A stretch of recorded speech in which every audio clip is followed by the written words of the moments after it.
자, 여러분들 챕터 11에 있는 유형편의 빈칸 엑서사이즈 1번 문제. 역시 빈칸도 마찬가지야. 선택지의 단어의 뜻을 먼저 정확하게 알아야 돼. 1번에 보면 reading habit 무슨 말이야? 그렇지. 자, 독서 습관. 그 다음에 사무실의 로케이션 하면 뭐다? 위치. 깨끗하고 잘 정돈된 사무실. healthy가 뜻이 뭐고 healthy가? 건강한 인간관계, relationship. 정보를 처리하는 processing skill, 기술. 정보 처리 기술이네. 됐나? 여기 우리말로 써. 옆에다가. 그럼 생각을 해보자. 얘들아.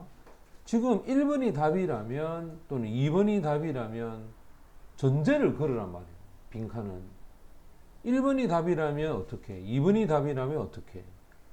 결국은 여기서이지. 한번 지금 우리가 보고 있는 이 내용에서 전체적인 구도를 한번 봐라고.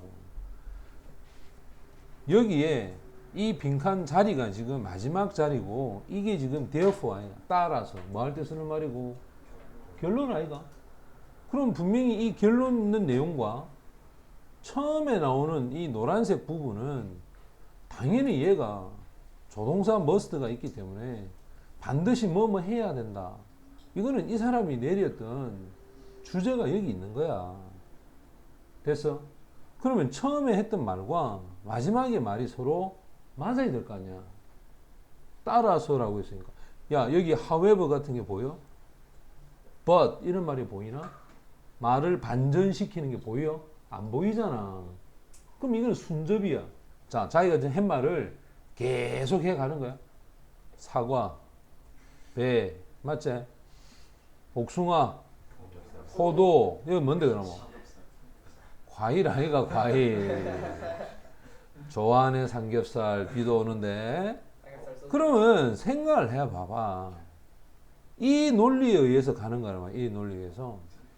우리가 있지. 진술이지. 스테이트먼트야. 영어에서 말하는 어떤 진술, 뭐 국어에서도 마찬가지인데. 일반적인 진술에서 두 가지 현상이 있지. 자, 첫 번째가 너희들이 잘 아는 연역이야, 연역. 맞지? 연역이라고 하는 것은 A를 전제로 하고 그것을 이렇게 풀어가는 거지, 이렇게. 그 다음 두 번째가 뭐지? 귀납이지. 디덕션이야. 그지? 귀납은 뭐야? 일반적인 어떤 예들을 자, 마지막에서 이렇게 하나로 모으는 거야. 이렇게 생각하면 된다니까?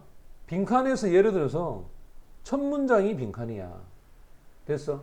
첫 문장이 빈칸이라면 이거는 연역적인 표현을 가지고 너희들한테 묻는 거라.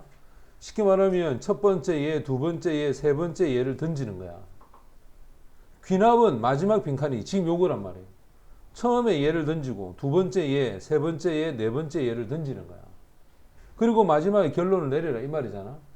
됐어? 무슨 말이 되냐? 빈칸 문제의 어떤 성향을 먼저 이해를 해야 돼.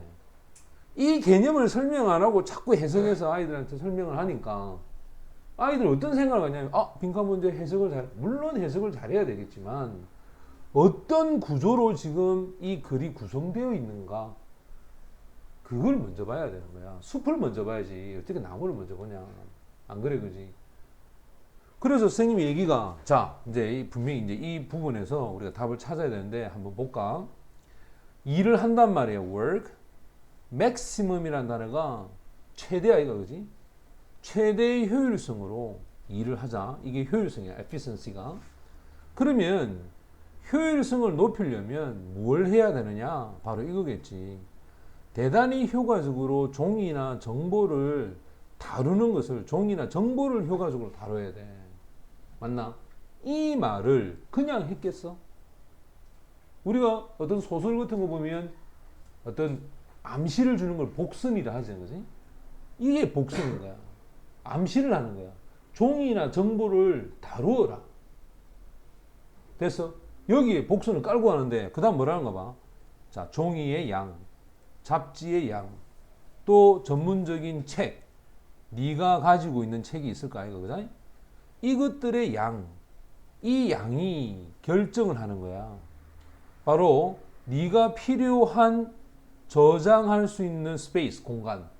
이 공간의 양을 결정하는 거야. 맞나? 예를 들어 내 지금 사무실에 책이 10권 있을 때와 100권 있을 때 거기서 보관할 수 있는 어떤 공간이 다르잖아. 맞지? 또 비록 어떤 양의 paperwork, 종이에 관련된 업무가 필요하다. 책상 위에 그것도 주어진 시간에 그렇다 할지라도 나머지는 반드시 쌓여 있어야 돼. 그것도 쉽게 접근하거나 또는 버릴 수 있을 정도로. 알겠어? 책상 위에 너저러 이렇게 있는 것보다는 이렇게 올라서 뭐 쌓여져 있어야 된다는 거야. 그러면 지금 선생님 책상 중에 여기서 오른쪽에 쌓여 있고 그럼 나머지 공간이 있지. 그럼 좀 여유가 있어 보이잖아. 여기저기 흐트러져 있으면 어떡해? 좀 답답해 보인다 이 말이야. 그 다음 여기서 자 accumulation 하면 축적 또는 쌓는 걸 얘기한다.